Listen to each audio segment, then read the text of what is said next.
So hello everyone, welcome to all on my YouTube channel target with Vakil में आपका स्वागत। साथियों, जैसा कि आप सभी जानते हैं कि आज मैं आप लोगों को RRB NTPC graduate level exam जो भी हुआ था CBT 1 2025 में, उसमें अंडर ग्रेजुएट का रिजल्ट आ चुका है और CBT एग्ज़ाम बहुत जल्दी होने वाला है। तो मैं आपको बता दूं कि जितने भी मेडिवल हिस्ट्री के क्वेश्चन इसमें पूछे गए हैं, वो सारे क्वेश्चन आपको इस वीडियो के माध्यम से करवा दूँगा। जितने भी मेडिवल हिस्ट्री के इंपॉर्टेंट क्वेश्चन पूछे गए हैं आरआरबी एनटीपीसी एग्जाम्स में।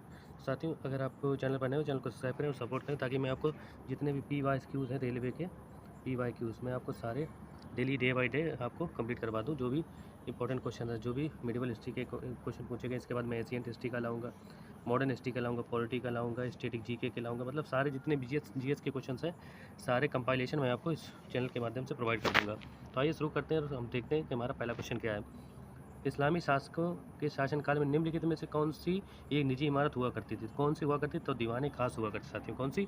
दीवाने खास। सेकंड क्वेश्चन देखेंगे। ये सारे अभी एनटीपीसी का जो एग्जाम हुआ था उसमें पूछे गए क्वेश्चन हैं। दूसरा है, प्रसिद्ध इमारत कुतुब मीनार किस शैली की वास्तुकला में बनाई गई है? तो मामूलक शैली। क्या? मामूलक शैली में बनाई गई। कौन सी इमारत? कुतुब मीनार। साथियों, याद रखेंगे। आगे बढ़ते हैं, तीसरा क्वेश्चन देखते हैं। 17वीं सदी के दौरान कोरोमंडल तट पर डच ईस्ट इंडिया कंपनी के व्यापार में भारी वृद्धि का कारण क्या था? पूछ रहा है कि डच इंडिया जो कंपनी थी 17वीं सदी में, उसकी भारी वृद्धि यानी उसमें एक सिग्निफिकेंट इंक्रीज आया था, तो किसके कारण था? तो दक्षिण पूर्व एशियाई बाजारों में वस्त्रों की मांग ज़्यादा तेज हो गई, जिसके कारण वहाँ पर 17वीं सदी में डच ईस्ट इंडिया कंपनी का एक भारी उछाल आया था। आगे देखेंगे, ये सारे एनटीपीसी में अभी पूछे गए 2025 जो रिसेंट एग्जाम हुआ है। अजमेर में 2.5 दिन का झोपड़ा निम्नलिखित में से किस वंश के काल में बनवाया गया? तो गुलाम वंश ने बनवाया था। ठीक है, गुलाम वंश में बना था। आगे देखेंगे, बल्लभी के मैत्रक प्रारंभ में कौन थे? तो बल्लभी के मैत्रक प्रारंभ में गुप्तों के अधीनस्थ थे। क्या थे? गुप्तों के अधीनस्थ थे। आगे देखेंगे, जो बाद में कोरोमंडल क्वेश्चन है, 6 क्वेश्चन। 1610 में डचों ने किस स्थान पर फैक्ट्री स्थापित की जो बाद में कोरोमंडल क्षेत्र के लिए डच निदेशालय का मुख्यालय बना? तो कौन सा? पुलिकट। पुलिकट में सबसे पहले डचों ने अपनी जो है फैक्ट्री स्थापित की थी।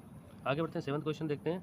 554 ईस्वी का हर्ष शिलालेख यज्ञ वर्मन ने किस स्थान का उल्लेख किया गया? तो साथियों, गया में किया गया। आप इस क्वेश्चन को नोट भी कर सकते हैं, बहुत इंपॉर्टेंट क्वेश्चन है और रिपीट क्वेश्चन होते रहते हैं। रेलवे के SSC के रेलवे में, कई जगह UPSI में भी ये सेम इंपॉर्टेंट रोल प्ले करेगा। द रिकॉर्ड, आगे देखेंगे, रिकॉर्ड कोड के बाद से प्रस्तावित क्या हुआ था? तो सुप्रीम कोर्ट प्रस्तावित हुआ। Recorded code was later replace by the supreme court. ये बहुत इंपॉर्टेंट क्वेश्चन है। रिकॉर्डर जो कोड था वो किसके रिप्लेसमेंट पे हुआ था? जब सुप्रीम कोर्ट आया तब। आगे देखेंगे, मार्च 2025 में गृह मंत्री ने असम में लाचित बोरफुकन पुलिस एकेडमी का उद्घाटन किया। लचित बोरफुकन कौन थे? अहोम साम्राज्य के सेनापति थे। कौन थे? अहोम साम्राज्य के सेनापति थे। आज हम क्वेश्चन नंबर 10 देखेंगे। किस शासक को 1555 में शेर शाह सूरी के उच्च अधिकारियों को हराकर अपना खोया हुआ साम्राज्य पुनः वापस द्वितीय अफगान साम्राज्य का अंत किया? तो कौन था? हुमायूं ने। साथियों, हुमायूं ने शेर शाह सूरी को पराजित करके अपना दोबारा जो साम्राज्य वापस लिया था। किस शासक ने 1530 में मृत्यु के समय एक नया साम्राज्य छोड़ा जो पश्चिम सिंधु नदी में बिहार तक, उत्तर में हिमालय और दक्षिण में ग्वालियर तक फैला? तो बाबर ने। 1530 में अपनी मृत्यु के समय नया साम्राज्य जोड़ लिया था। ठीक है, जो छोड़ा जो पश्चिम में सिंधु और पूर्व में बिहार तक फैला हुआ था। साथियों, इसका राइट आंसर बाबर हो जाएगा। आगे देखेंगे, किस रियासत शासक ने सिख समुदाय और संस्था का संरक्षण किया? तो पटियाला के भूपेंद्र सिंह ने किया था। बहुत इंपॉर्टेंट क्वेश्चन है और बहुत ही अच्छे लेवल के क्वेश्चन पूछे गए RRB NTPC graduate level exam में। आगे देखेंगे, किस वंश के दौरान मंगोलों ने कुतुब ख्वाजा के नेतृत्व में दिल्ली पर हमला किया और भारी क्षति पहुंचाई? तो कौन सा था? खिलजी वंश। कुतुब ख्वाजा खिलजी वंश ने भारी क्षति पहुंचाई। आगे देखेंगे, क्वेश्चन नंबर 14। प्रतिहार वंश के प्रसिद्ध शासक मीर भोज किसकी उपाधि धारण की थी? आदि वराह की उपाधि धारण की थी। आदि वराह की। लूसेंट अगर आप पढ़ेंगे मुझे लगता है, और स्पेडी वन लाइन है, तो मुझे लगता है कि आप क्वेश्चन बना ले जाएंगे। ठीक है, तो ये मैंने 2 बुक भी आपको बता दी, लूसेंट और स्पेडी पढ़ सकते हैं आप। कौन सी वास्तुकला 4 भाग शैली से निर्मित है? तो ताजमहल। ताजमहल वास्तुकला जो है 4 भाग शैली से निर्मित है। आगे देखेंगे, क्वेश्चन नंबर 16। निम्नलिखित में से किसने बाजार सुधारों के प्रभारी कार्यान्वयन के लिए एक अधीक्षक यानी साहना मंडी नियुक्त किया? साहने मंडी नियुक्त किया था अलाउद्दीन खिलजी ने, और साहने बरीद भी अलाउद्दीन खिलजी ने नियुक्त किया। इसने 3-4 ऑर्डर बनाए थे, जिसमें एक साना मंडी, एक मंडी का अधीक्षक होता था। ठीक है, तो इसमें अलाउद्दीन खिलजी राइट आंसर। आगे देखेंगे, कन्नौज के लिए त्रिपक्षीय संघर्ष किन किन के बीच हुआ था? तो पाल के बीच हुआ था, गुज्जर, प्रतिहार और राष्ट्रकूट। कन्नौज का त्रिपक्षीय संघर्ष किसके बीच हुआ था? पाल, गुज्जर, प्रतिहार और राष्ट्रकूट के मध्य। आगे देखेंगे क्वेश्चन नंबर 18, दिल्ली सल्तनत ने किस शासक को, अब यहाँ से एक बात एंशियंट मेडिवल हिस्ट्री में क्या आता है, यहाँ पे दिल्ली सल्तनत बहुत इंपॉर्टेंट है। जिसने भी दिल्ली सल्तनत पढ़ी होगी तो वो क्वेश्चन बना के आया होगा। तो यहाँ से क्लू मिल जाता है कि हमें किस टॉपिक पे ग्रेजुएट लेवल पे यानी NTPC CB2 में तैयारी करनी है। तो अगर आप किसी भी एग्जाम की, दिल्ली पुलिस है, कहीं भी एग्जाम दे रहे हो तो GS तो मेन ही रहता है, तो आप कहीं से भी अच्छा स्कोर कर पाएंगे अगर आप प्रीवियस ईयर क्वेश्चन पर ज़्यादा फोकस करेंगे। तो दिल्ली सल्तनत ने किस शासक के 1292 ईस्वी में विदिशा यानी विदिशा अभियान से संबंधित था? तो अलाउद्दीन खिलजी। अलाउद्दीन खिलजी पे ज़्यादा फोकस किया NTPC ने, यानी दिल्ली सल्तनत पर।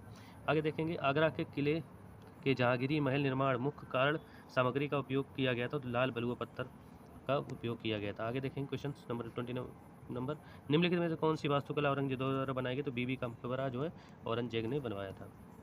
क्वेश्चन नंबर 21, दिल्ली सल्तनत के किस शासक ने 1292 ईस्वी में विदिशा यानी विदिशा अभियान संबंधित चलाया? तो अलाउद्दीन खिलजी। रिपीट हुआ क्वेश्चन। आगे देखेंगे गुप्तोत्तर कालीन समाज में भूमि अनुदानों के कारण किस वर्ग का महत्व बढ़ गया? तो ब्राह्मण का बढ़ गया था। किसमें? भूमि अनुदानों के कारण। आगे देखेंगे गुज्जर प्रतिहार वंश के संस्थापक कौन थे? तो नागभट्ट थे, ये आपको याद रखना है। क्वेश्चन नंबर 24, तोपखाना किसके सैन्य तोपखाने विभाग का सामान्य नाम था? तो मुगल वंश। तोपखाने विभाग का सामान्य नाम था मुगल वंश। तोपखाना सबसे पहले मुगलों ने ही शुरू किया था। तो मुगल वंश बाबर के काल में आए थे 1530 में, बाबर के काल में ही आए थे। तोपखाने का सबसे पहले मुगल वंश ने यूज़ किया था। ठीक है, मुगलों द्वारा निर्मित, अब यहाँ पे देखो क्या है, एक दिल्ली सल्तनत और मुगल, दो इंपॉर्टेंट है मिडिवल हिस्ट्री में। मुगलों द्वारा निर्मित निम्नलिखित किस इमारत को शेख सलीम चिश्ती समाधि? तो फतेहपुर सीकरी राइट आंसर हो जाएगा। मोहम्मद तुगलक द्वारा कृषि के लिए विकास हेतु खोले गए नए विभाग का नाम क्या था? दीवाने कोही। कोही मतलब होता है कृषि, कोही मतलब होता है कृषि, तो कृषि विभाग किसने? मोहम्मद बिन तुगलक। 27 नंबर देखेंगे, फिर से वही मोहम्मद बिन तुगलक कृषि के द्वारा विकास किया, लेकिन तो दीवाने कोही। 1510 में द अल्फांसो दी अल्बुकर्क ने बीजापुर के सुल्तान को कौन सी जगह जीती जो पुर्तगाली साम्राज्य राजधानी बना? तो गोवा जीती थी। अल्फांसो दी अल्बुकर्क ने क्या जीता? तो गोवा जीता। किससे? सुल्तान की जगह, बीजापुर के सुल्तान से। आगे देखेंगे 29 क्वेश्चन, गुप्तोत्तर शासनकाल में भुक्ति का शब्द अर्थ क्या था? तो भुक्ति का अर्थ था प्रांत। गुप्त वंश भी इंपॉर्टेंट है। क्वेश्चन देखेंगे, गुप्तों के बाद राष्ट्रकूटों बाद ने किस क्षेत्र पर प्रभुत्व जमाया? तो दक्कन में जमाया। आगे देखेंगे 21, तुहिफत उल मुआविद्दीन किसने लिखी थी? तुहिफत उल मुआविद्दीन किसने लिखी थी? तो ये राजा राम मोहन रॉय ने लिखी थी, बहुत इंपॉर्टेंट है। आगे देखेंगे, रामोशी विद्रोह में भाग लेने वाले रामोशी किस समुदाय के किलों की रात्रि सुरक्षा करते? रामोशी किस समुदाय की किलों की सुरक्षा करते? तो मराठा साम्राज्य। किसकी? मराठा समुदाय की। रामोशी विद्रोह में मराठा समुदाय के किलों की सुरक्षा करते थे। क्वेश्चन नंबर 33 देखेंगे, अपनी एक प्रसिद्ध कृति में यहाँ बिन अहमद सिरहिंदी ने दावा किया कि संस्थापक पैगंबर मोहम्मद का वंशज था। तो कौन से? सैयद वंश ने दावा किया था। आगे देखेंगे क्वेश्चंस, अपनी एक प्रसिद्ध कृति में, ये क्वेश्चन रिपीट हो गया है, तो सैयद वंश का राइट आंसर। ये रही हमारी आज मिडिवल हिस्ट्री में जितने भी क्वेश्चंस पूछे गए हैं आरआरबी NTPC 2025 में जितने भी मिडिवल हिस्ट्री के क्वेश्चन पूछे मैंने आपको सारे करवा दिए। ऐसे कल मैं एशियन हिस्ट्री की लाऊंगा, परसों मैं मॉडर्न हिस्ट्री की, फिर पॉलिटी की, जितने भी इंपॉर्टेंट क्वेश्चन पूछे गए हैं सभी मैं आपको इस चैनल के माध्यम से करवा दूंगा। तो आपको प्रीवियस क्वेश्चन पे ज़्यादा फोकस करना, अगर किसी भी एग्जाम की तैयारी करें, चाहे SSC हो, रेलवे हो, या दिल्ली पुलिस हो, यूपी पुलिस हो, UPSI हो, कहीं भी हो, तो कई बार होता है कि NTPC क्वेश्चन UPSI में जाते हैं, तो आपको प्रीवियस ईयर पे ज़्यादा फोकस करना चाहिए। तो थैंक यू, जय हिंद, मिलते हैं next video, bye bye, take care.